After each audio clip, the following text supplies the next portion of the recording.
horumarku macquul ma ahan isbedel la'aan kuwa aanan maskaxdooda bedeli karin wax kale ma bedeli karaan qofka guuleysta waa kan leh hadaf kaas oo aanan weligiis niyad jabin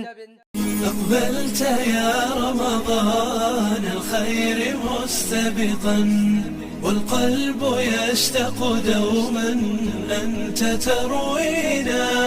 يا درة الكون طاهر نبض خافقنا فالجرح كب لنا فاغسل معاصينا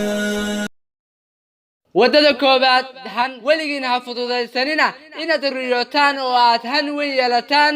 inaad qof heer sare ah noqotaan adiga ayay kugu xidhan tahay waa maxay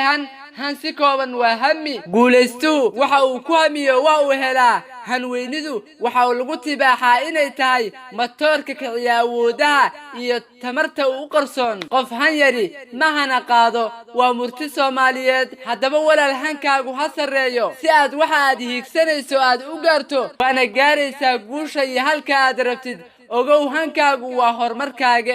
weliga hankiyo himilada dheere hiigso meel saro hadafkaaga gaariyeen noole hankaaga rajadaada hawlgeli weliga habsamid iyo ku dadaal hubsiimada hadaf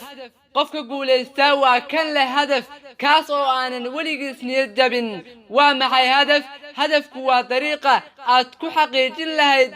ama hanaanka aad ku gaarayso guul noloshaada haddaba inaad hadaf ka yeelatid waa furaha horumarka noloshaada haddii aadan nolosha hadaf u dejin waxaa kula soo gudboonaan doona guuldarrooyin fara badan waa inaad yeelataa hadaf si aad isaga ilaaliso inaad ku jahwareerto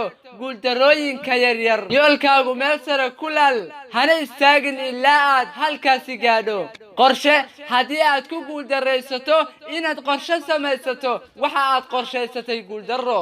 markii aad rabtid inaad samaysato hawl waxaa muhiim ah inaad qorshaysatid sida aad u fulin lahayd iyo waqtiga aad fulin lahayd hawshan waa inaad ka digtoonaataa hawluhu inay iska ka dhaxgalaan oo iska ka dhaxyaacaan maxaa yeelay isku dhaxyaac waa jahwareer waxayna ka hor istaagi inaad guul gaadho inta waa inaha ugu muhiimsan ee ruuxu uu ku gaari karo guusha waxaan rajaynayaa in caawa laga bilaabo aad fiirsan doontid boontiyadan muhiimka u ah guusha waad guulaysan kartaa waad u qarantaa inaad guulaysato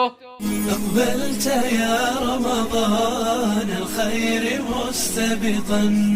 والقلب يشتاق دوما أنت تروينا يا درة الكون طاهر نبض خافقنا